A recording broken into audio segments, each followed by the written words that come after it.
एक शांत कस्बे की पुरानी गली में आदित्य नाम का जिज्ञासु लेकिन गरीब लड़का रहता था। उसके पिता साइकिल मरम्मत की छोटी दुकान चलाते थे और मां घरों में सिलाई करती थी। आदित्य को मशीनों और टूटे उपकरणों को खोलकर समझना बहुत पसंद था। एक दिन कबाड़ के ढेर में उसे एक बहुत पुराना रेडियो मिला। रेडियो टूटा हुआ था, लेकिन आदित्य को लगा कि वह इसे ठीक कर सकता है। वह रेडियो घर ले आया और ध्यान से उसके अंदर के हिस्से देखने लगा। कई दिनों तक कोशिश करने के बाद उसने रेडियो के कुछ हिस्से ठीक कर दिए। एक रात अचानक रेडियो से धीमी आवाज आने लगी। आवाज किसी दूर के शहर के रेडियो स्टेशन की थी।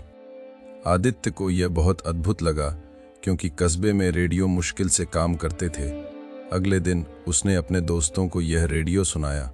धीरे धीरे पूरी गली के लोग शाम को रेडियो सुनने आने लगे। लोग समाचार सुनते, संगीत सुनते और दूर की दुनिया के बारे में जानने लगे। उस छोटे रेडियो ने पूरी बस्ती को एक साथ बैठने का नया कारण दिया। एक दिन शहर से आया एक पत्रकार इस अनोखी कहानी के बारे में सुनकर वहां पहुंचा।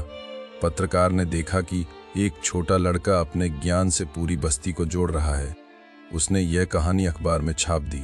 कुछ दिनों बाद शहर के एक तकनीकी शिक्षक आदित्य से मिलने आए। उन्होंने आदित्य की प्रतिभा देखकर उसे तकनीकी स्कूल में पढ़ने का मौका दिया। आदित्य के माता पिता की आंखों में गर्व के आंसू आ गए। कुछ सालों बाद वही गरीब लड़का एक कुशल इंजीनियर बन गया। उसने सस्ते रेडियो और संचार उपकरण बनाकर दूर गांवों तक जानकारी पहुंचाई। और उसने कभी नहीं भूला कि उसकी यात्रा एक टूटे हुए रेडियो से शुरू हुई थी। कभी कभी छोटी जिज्ञासा ही बड़ी खोज की शुरुआत बनती है।